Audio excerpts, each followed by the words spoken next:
जैसा कि आप हेडिंग देख रहे हैं, इसी हेडिंग को लेकर के आपका स्वागत है इस नई वीडियो में। तो आज हम पढ़ेंगे भौतिक एवं रासायनिक परिवर्तन।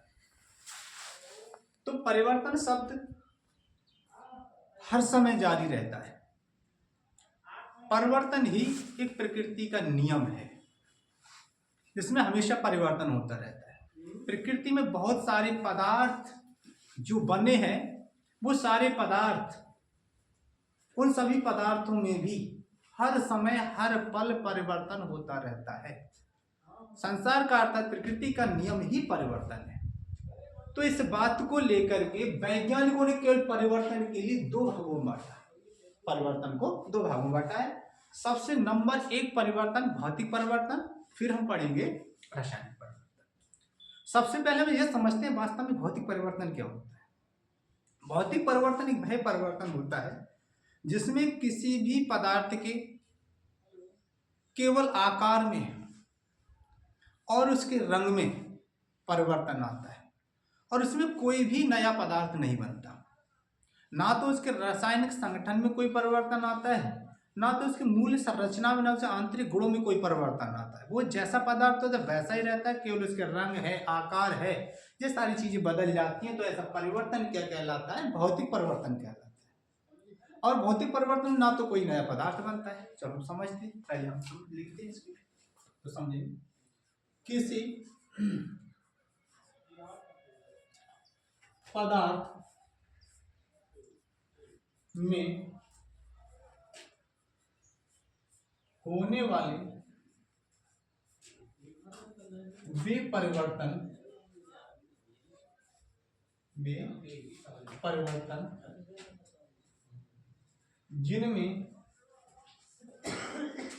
जिनमें किसी पदार्थ के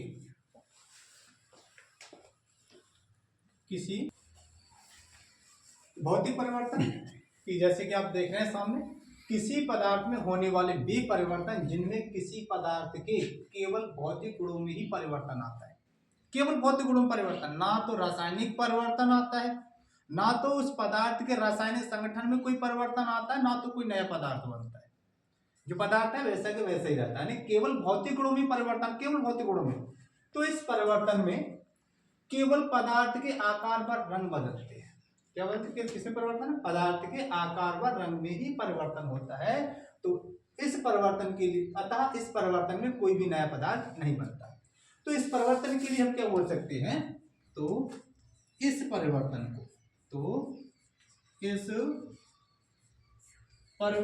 को भौतिक परिवर्तन कहते हैं। तो इस परिवर्तन, किसी पदार्थ में होने वाले वे परिवर्तन जिनमें किसी पदार्थ के केवल भौतिक गुणों में ही परिवर्तन आता है। कोई हमारा पदार्थ है, केवल उसके भौतिक गुणों में ही परिवर्तन आता है। इस परिवर्तन में कौन से परिवर्तन? भौतिक परिवर्तन। इस परिवर्तन में केवल पदार्थ के आकार व रंग में ही परिवर्तन आता है अतः इस परिवर्तन में कोई भी नया पदार्थ नहीं बनता। तो यह परिवर्तन, अर्थात तो इस परिवर्तन को भौतिक परिवर्तन कहते हैं। और इसके रासायनिक संगठन में कोई परिवर्तन नहीं आता। जैसे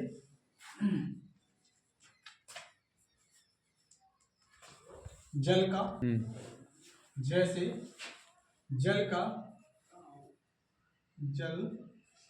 का बर्फ में बदलना, बर्फ का जल में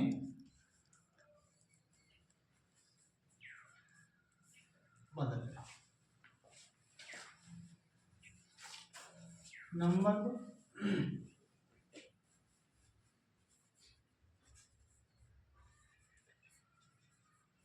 बल्ब का जलना, ऊष्मा, ताप। ये सब क्या है?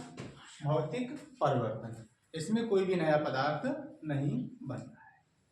इससे आगे हम पढ़ेंगे अब रासायनिक परिवर्तन।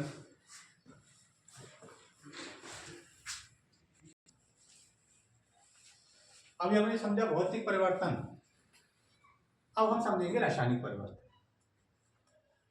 भौतिक परिवर्तन को समझने के साथ साथ हमें उसमें यह तो स्पष्ट हो गया कि वास्तव में भौतिक परिवर्तन में कोई भी नया पदार्थ नहीं बनता है, ना तो कोई नया पदार्थ बनता है, ना तो उसका रासायनिक संगठन में कोई परिवर्तन आता है, और ना तो उसके बाहर में कोई कमी आती है। डिटेल में इसलिए नहीं लिखा क्योंकि याद करने थोड़ी समस्या हो सकती है, उतना ही पर्याप्त है। अब ये उदाहरण बस। अब हम रासायनिक परिवर्तन को समझेंगे। रासायनिक परिवर्तन किससे कहते हैं? किसी पदार्थ में होने वाले वे परिवर्तन होते हैं जिसका रासायनिक संगठन में परिवर्तन होने के साथ साथ उसके द्रव्यमान में भी परिवर्तन आ जाता है और एक नया पदार्थ बन जाता है। और नया पदार्थ जब बन जाता है तो उसको पुनः उस मूल अवस्था में वापस नहीं ला सकते। तो ऐसा परिवर्तन क्या कहलाता है? रासायनिक परिवर्तन। उदाहरण के लिए हम समझेंगे किसी कागज का जलना। अगर मैंने कागज जलाया, वही कागज ऊष्मा में, धुआं में और राख में परिवर्तित हो जाएगा, तो वही एक रासायनिक परिवर्तन है। क्यों? अगर मैं ये चाहकर मैं सोचूं कि उस ऊष्मा को इकट्ठा करके, उस धुएं को इकट्ठा करके, उस राख को इकट्ठा करके पुनः उसी कागज की उसी अवस्था में ले आऊं, मैं नहीं ला सकता। क्यों? वो क्या है? एक रासायनिक परिवर्तन है, वो एक स्थायी परिवर्तन है। जबकि भौतिक परिवर्तन जो होता है वो अस्थायी परिवर्तन होता है, उसको मूल अवस्था में ला सकते थे। पर रासायनिक परिवर्तन में हम किसी पदार्थ से कोई नया पदार्थ जो बन जाता है उसको मूल अवस्था में नहीं ला सकते। तो ऐसा परिवर्तन क्या कहलाता है? रासायनिक परिवर्तन। दूध से दही का भी बनना, दही से मट्ठा जब बनाते उसमें मक्खन निकलता है, मक्खन को गर्म करते हैं उसमें से घी निकलता है। अगर हम ये चाहें उसी मक्खन अवस्था में दोबारा हम घी को लेकर के आए, उसमें जो अवशिष्ट पदार्थ है उसको मिलाएं, दोबारा चाहे मक्खन बना लें, मक्खन को फिर हम ये सोचें कि हम दोबारा फिर मट्ठा बना लें, संभव होगा। क्यों? वो कैसा परिवर्तन? एक रासायनिक परिवर्तन है। तो समझते पहले एक छोटी सी परिभाषा, उसके बाद में इसको उदाहरण के लिए देखेंगे। ध्यान से देखो। जब किसी पदार्थ में, जैसा कि मैंने अभी आपको समझाया, किसी पदार्थ में होने वाले वे परिवर्तन जिनमें पदार्थ के रासायनिक गुणों में परिवर्तन होने के साथ साथ, पदार्थ के रासायनिक गुणों में तो परिवर्तन होगा ही होगा, उसके साथ साथ पदार्थ के द्रव्यमान में भी परिवर्तन होता है और नया पदार्थ बनता है, तो यह परिवर्तन रासायनिक परिवर्तन कहलाता है। द्रव्यमान परिवर्तन होता है। यदि मैं अगर किसी लकड़ी को जलाऊं तो पहले जो द्रव्यमान लकड़ी का प्रारंभ में था वो द्रव्यमान नहीं रहेगा, उसका रासायनिक गुण भी बदल गया। पहले एक कठोर, एक मजबूत लकड़ी थी, उसमें से क्या क्या बन गया? एक ऊष्मा, धुआं प्लस उसकी राख बनकर तैयार हो जाती है, नया पदार्थ बन जाता है। तो कैसा परिवर्तन है? रासायनिक परिवर्तन। रोटी का पकना, भोजन का पचना, और यहां तक कि हम किसी चीज को जब नष्ट करते हैं, मतलब एक नया पदार्थ बन जाता है, सीधी सीधी आप समझ लें कि रासायनिक परिवर्तन हो रहा है।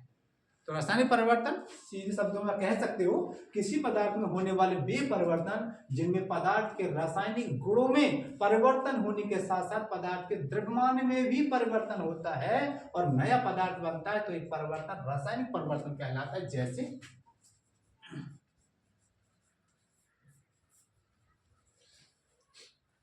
भोजन का पाचन। अरे भोजन का भी पाचन का एक रासायनिक परिवर्तन है, भोजन का पाचन। लकड़ी का जलना,